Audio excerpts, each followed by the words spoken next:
కేంద్ర ప్రభుత్వం రాష్ట్ర ప్రభుత్వానికి సహకరిస్తుందా? సహకరిస్తే ఇప్పటి వరకు ఎన్ని నిధులు వారు ఇచ్చారు, మీరు తెచ్చారు? కేంద్ర ప్రభుత్వంలో రాష్ట్రం నుంచి ప్రాతినిధ్యం వహిస్తున్న వాళ్ళు అడ్డం పడనప్పుడు మంచిగా సహకరిస్తున్నారు. వీళ్ళే వెళ్ళి అడ్డుపడి మీరు ఇవ్వద్దు అన్న పనులు ఆగిపోతున్నాయి. ఇప్పుడు ఎలివేటెడ్ కారిడార్ వచ్చింది, కేంద్ర ప్రభుత్వం అనుమతి ఇవ్వడం వల్ల వచ్చింది.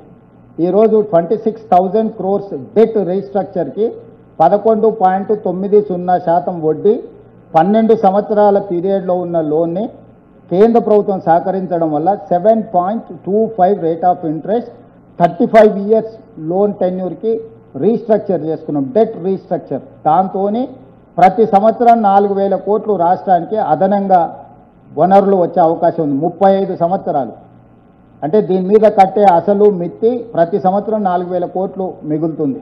ఈరోజు northern part regional ring road కూడా ఒక కొలిక్ వచ్చింది, సదరన్ పార్ట్ని ఇంకొక పక్కకు తీసుకున్నాం. బుల్లెట్ ట్రైన్కు in principle they have agreed. ఈరోజు హైదరాబాద్ బెంగళూరు కానీ, హైదరాబాద్ శ్రీశైలం కానీ, హైదరాబాదు అమరావతి వయా బందర్ పోర్ట్ కానీ రోడ్లకు ఆల్మోస్ట్ ఒక కొలిక్ వచ్చినాయి. విజయవాడ హైవే ఈరోజు 8 lanes విస్తరణకు 10,000 కోట్ల రూపాయల నిధులు మంజూరైనాయి. సో ముఖ్యంగా జంట నగరాలలో కిషన్ రెడ్డి గారే స్వయంగా ఎంపీగా మంత్రిగా ప్రాతినిధ్యం వహిస్తుంది కాబట్టి జంట నగరాల్లో ఉన్న సమస్యల్ని ఆయన బలంగా అడ్డం పెట్టి ఆపుతున్నాడు. రూరల్ ప్రాంతంలో ఉండాల్సిన ఇష్యూస్ కొంతమంది మంత్రులకి ఈయన చెప్పలేకపోతున్నాడు, ఈయన చెప్పినా వాళ్ళు వినడం లేదు. దాంతో మనకు కొంత సహకారం అందుతుంది. కేంద్ర ప్రభుత్వంతో వివాదాలు తగాదాలు రాష్ట్ర ప్రభుత్వం పెట్టుకోదలుచుకోలేదు. మేము పన్నులు వాళ్ళకి కడుతున్నాం, వాళ్ళ నుంచి నిధులు మేము రాబట్టుకోవాలంటే ఒక్కడికి 10 సార్లు వెళ్ళి కలవాల్సిందే. ఏది కూడా ఒక్కసారి కలిస్తే ఇప్పుడు మీ పాత్రికేయుల సమస్యలే ఉన్నాయి, మీరు 50 సార్లు కలిసి ఉంటారు దీని పరిష్కారం కోసం ప్రభుత్వంతో. ఒకటొకటి ఒక అడుగు ముందుకు పడుతున్నది. నేను ఢిల్లీకి పోయినప్పుడల్లా లెక్కలేస్తారు ఆరాజ్ పాట వాడినట్టు, 1వ సారి 20వ సారి 30వ సారి 50వ సారి. ఢిల్లీలో మాకు ఒక 3 ఎకరాలలో ఒక పెద్ద భవనమే ఇచ్చిండ్రు, ముఖ్యమంత్రి ఉండి కేంద్ర ప్రభుత్వంతో చర్చించి సమస్యలు పరిష్కరించుకోమని.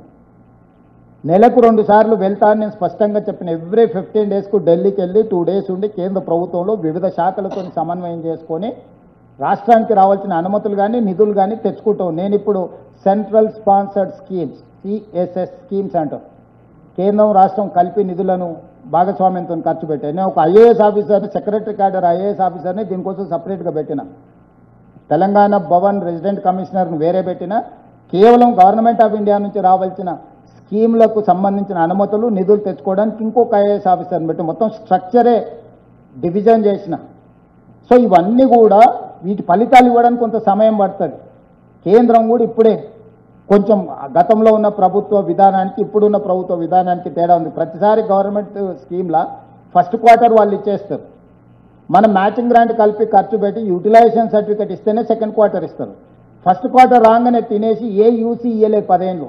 ఇప్పుడు వాటన్నిటిని స్ట్రీమ్ లైన్ చేసి ఏ విధంగా కేంద్రం నుంచి 60% వస్తే ఎంబడే 40% అందులో కలిపి మేము పేమెంట్లు రిలీజ్ చేస్తున్నాం. అందుకే కేంద్రం నుంచి వచ్చే నిధులు పెరిగినాయి.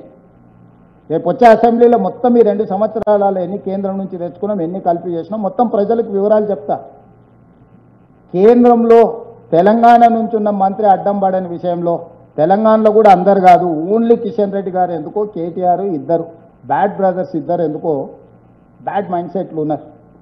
మిగతా బీజేపీలో ఎవరితో కూడా ఏం పెద్ద సమస్య లేదు. Only these 2 bad brothers are doing all these bad things. మీ వ్యాపారం అభివృద్ధి కావాలని కోరుకుంటున్నారా? అయితే వెంటనే క్యూనస్ని సంప్రదించండి. Schools, colleges, banks, shops, office promotions, land promotions, political promotions, restaurant promotions, hospital promotions, పుట్టినరోజు వేడుకలు, శుభకార్యాలు, వ్యాపారాలు ఏవైనా, సందర్భం ఏదైనా ఇప్పుడే క్యూనస్ ద్వారా తెలియజేయండి. మీ వ్యాపారాన్ని అభివృద్ధి చేసుకోండి.